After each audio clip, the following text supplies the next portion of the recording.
Hi guys, this is Peter from Anatomy Zone, and in this tutorial we're going to take a look at the anatomy of the spinal cord. So to begin with, we'll look at the external features and then we'll move on to some of the basic internal anatomy of the spinal cord.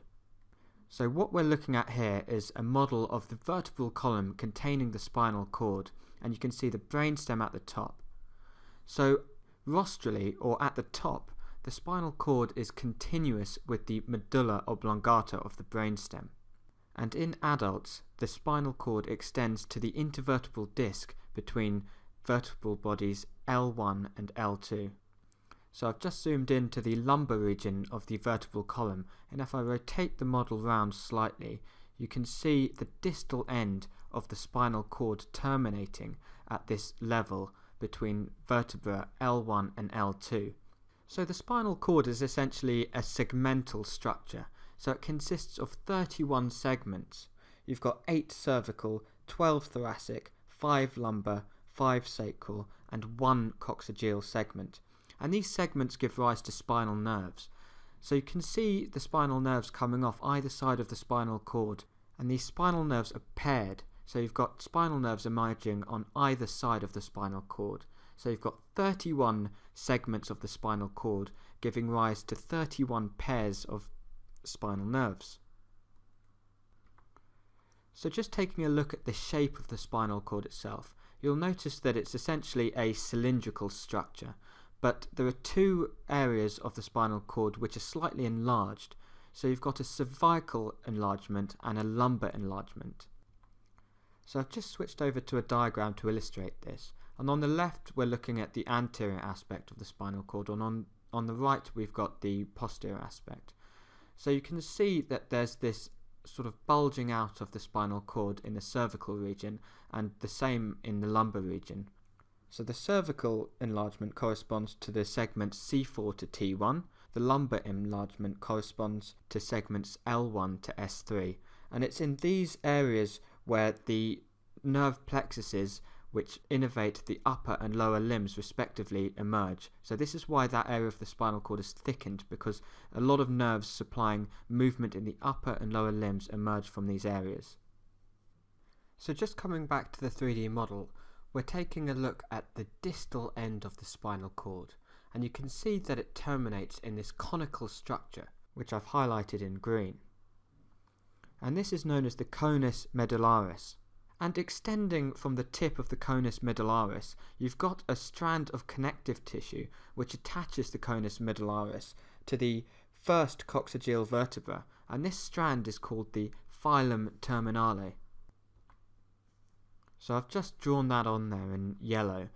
So as you can see, the lumbar and sacral spinal nerves kind of hang down from the conus medullaris, and they form this kind of arrangement which looks like a horse's tail. So the Latin for this is cauda equina, and this is what that collection of spinal nerves is known as. So just coming back to this model here with the vertebral column shown, you can see how the pairs of spinal nerves emerge from between the vertebra. So just drawing this on in green, so you can see the 31 pairs of spinal nerves emerging from the intervertebral foramina between the vertebra.